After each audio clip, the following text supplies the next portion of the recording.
the president of the Laotian New Generation Democracy Movement. And I'm from Spiro, Oklahoma.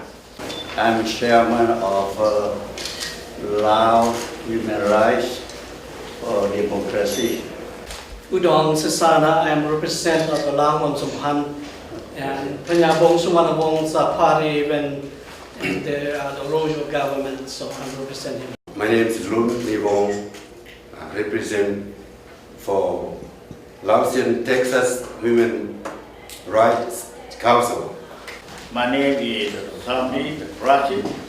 I am chairman of Lao Yuk Mai. My name is Kaliyapon Chankara. I'm representing Lao Student Movement for Democracy, which is my leader, Mrs. Nomkan Kampiralong. She couldn't make it to here today because of the health issues. Vice President of Union Collaboration and Secretary General of the Laotian Human Rights Council. In the case of the Laos, when they signed the treaty and ratify, and they did not respect on that treaty. So we would like to bring it up, the case, to our Congress. And as today, so Congressman Frank Wolf, and he is the co-sponsor for this event. And so we have a chance to bring it up, and so we want a Laotian government to take responsibility on the case, and plus with the Hmong people and religious freedom in the southern of Laos. A lot of time that the Laotian government try to force them to not to believe in what is their religion is, and that one is not appropriate. It's not appropriate things that the government will force people to believe or not to believe, and that's what we try to bring the case over here. And I hope that the Laotian government pay attention on what we are all human, and we have to respect each other. On behalf of Falun Gong practitioner in Washington, D.C., at this Lao Human Rights Conference at the Capitol, I'd like to commend Dr. Sassman, and leader of 6 human rights organizations of Laotian, and for your great efforts and leadership to organize the events today to raise the awareness of human rights and freedoms. And we appreciate this platform of gathering, and we stand in solidarity with you all, and in commemorating those victims of human rights abuses and fighting for basic rights and freedoms for Laos, for China, Vietnam, and the Asian countries.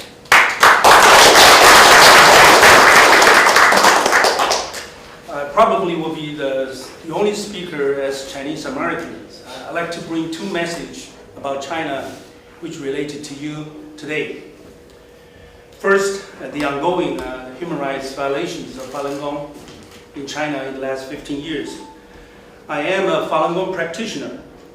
Next Thursday, July 17th, we're going to hold annual rally in the West Lawn of Capitol outside to commemorate those victims of persecuted Falun Gong practitioners, and to commemorate the 15th anniversary of peaceful Falun Gong practitioner for anti-persecution efforts inside China and around the world. And I welcome you to join us too next Thursday at room time. As you may know, that severe human rights violations and killings were happening in China against Falun Gong in the past 15 years. 87,000 cases of tortures and inhuman treatments of Falun Gong practitioners were confirmed and reported in 2010 by United Nations, which amounted to 2/3 of all victims of torture in China. Also, there are 450,000 to 1 million Falun Gong practitioners were held in illegal detention across China in any given time in the past decade.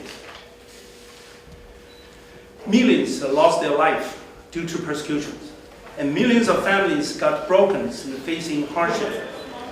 The persecution of Falun Gong is the largest scale and most brutal human rights atrocity in Chinese history of 5,000 years and in modern world today.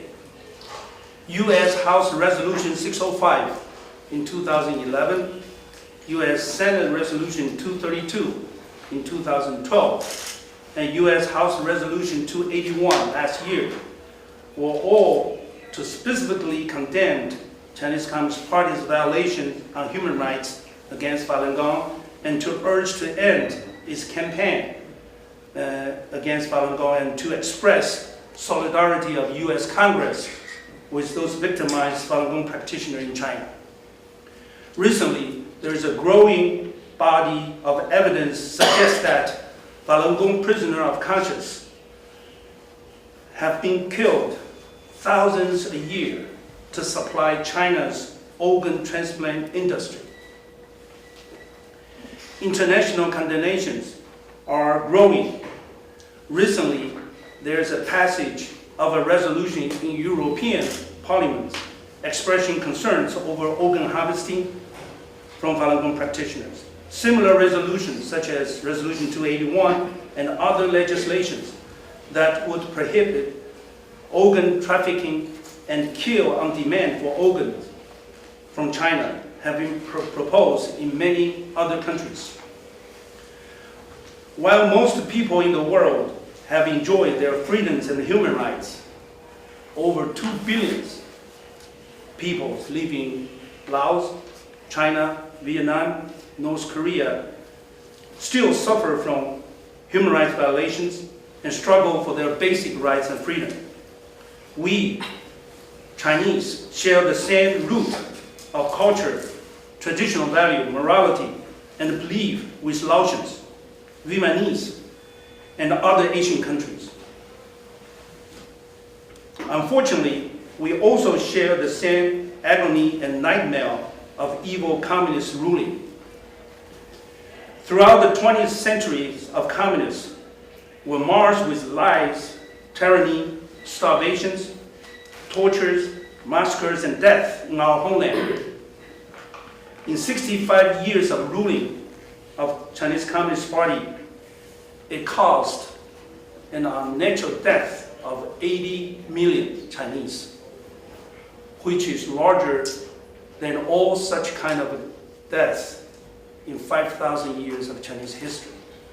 It is more than the casualty of World War I and World War II combined. Plus, there's 320 million unborn babies through forced abortions were killed by communists in China in the last 30 years.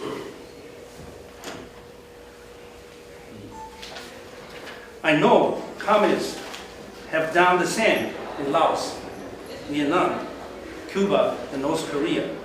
This represents the most darkest and ridiculous page of human history and of humanity. But today I want to share with you how Chinese have determined to make changes, seek for their conscious awakening, and pursue the freedom and basic rights they long deserved. While communists are still in power, the so-called 退党 movement or decommunization efforts. Since the book of Night Commentary, published about 10 years ago, the power of truth in the book awakens tens of thousands of brainwashed Chinese each and every day from all over China to denounce their tie with communists.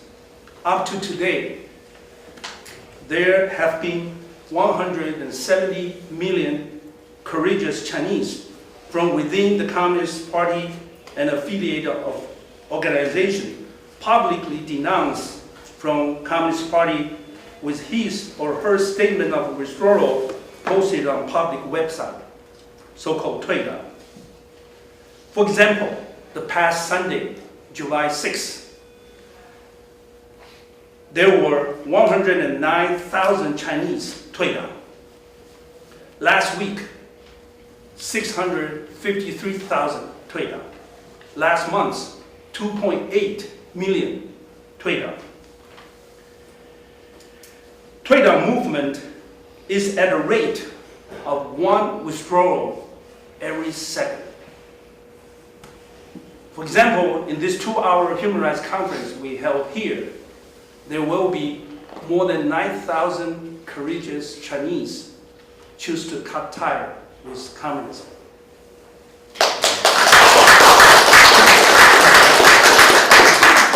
In addition to the corruptions, unemployment, deteriorating ecosystems and environments, communist regime in China today faced with large number and large-scale demonstrations.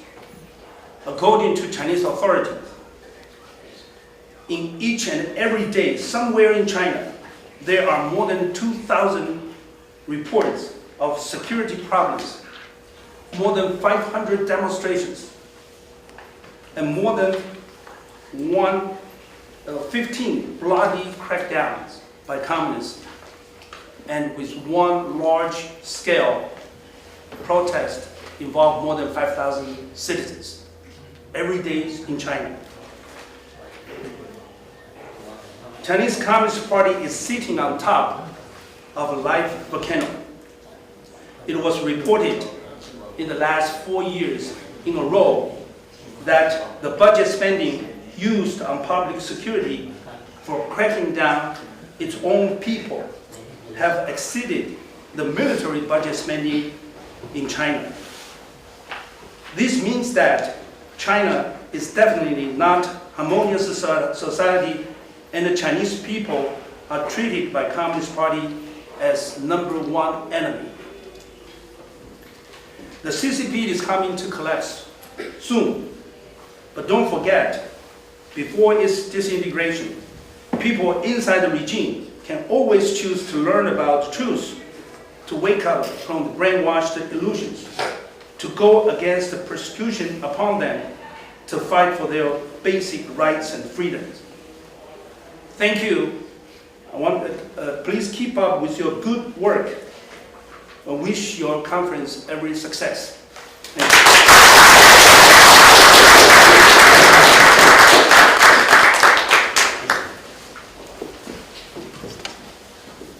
Thank you. I do believe that from the China, Vietnam, and Laos, and we get the same situation. We get blocked from the internet. It's very hard to access to some website. Some people try to access to the news, audio news, text news, or maybe want to communicate with relatives or friends in abroad. But the government censor plus block the website, and this is something is not a freedom that for our people. Mm-hmm.